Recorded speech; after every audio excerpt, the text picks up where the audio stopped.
Em um freezer, muitas vezes é difícil repetir a abertura da porta pouco tempo após ter sido fechado devido à diminuição da pressão interna. Essa diminuição ocorre porque o ar que entra à temperatura ambiente é rapidamente resfriado até a temperatura de operação em torno de -18 graus Celsius.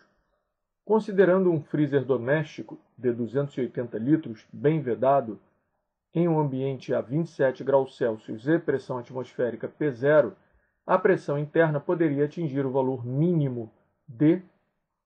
Observação aqui dentro desse quadro, considere que todo o ar no interior do freezer, no instante em que a porta é fechada, está à temperatura do ambiente. Temperatura do ambiente, para ele, é a temperatura do lado de fora do freezer. Temperatura de operação é a temperatura interna do freezer. Temos aqui, então, esta equação que diz que P, num dado estado zero, que chamaremos de zero, o produto de P nesse estado zero, isso é, P0, por V0, dividido por T0, onde P é pressão, V volume e T temperatura, será igual ao produto de P1 por V1 dividido por T1, onde P1, V1 e T1 são, respectivamente, a pressão, o volume e a temperatura no novo estado do gás.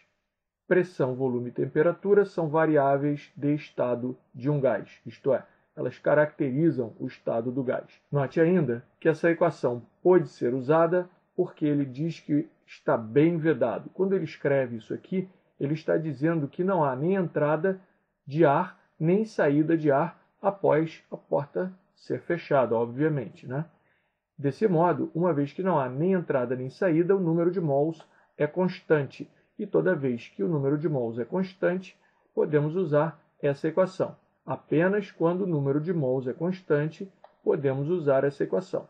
Se houver entrada ou saída de ar, isto é, se o sistema não estiver bem vedado, não poderemos usar essa equação. Poderemos usar apenas a equação de Clapeyron, que diz que o produto de P por V é igual a N vezes R vezes T, onde N é o número de mols, R é a constante real dos gases e T é a temperatura, sendo P e V pressão e volume. Muito bem, então, a partir dessa equação, podemos escrever P0, repetido aqui, V0 chamamos de V, bem como V1 será chamado de V, uma vez que V será o volume interno do freezer.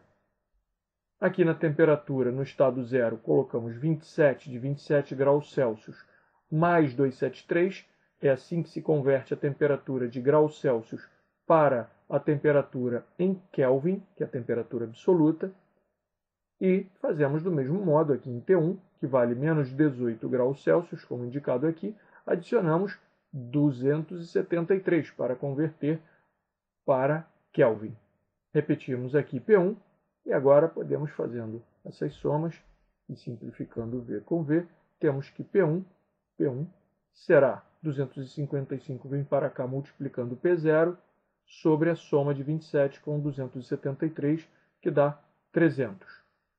Temos então, após a simplificação por 3 em cima e embaixo, que P1 é igual a 85 sobre 100 vezes P0.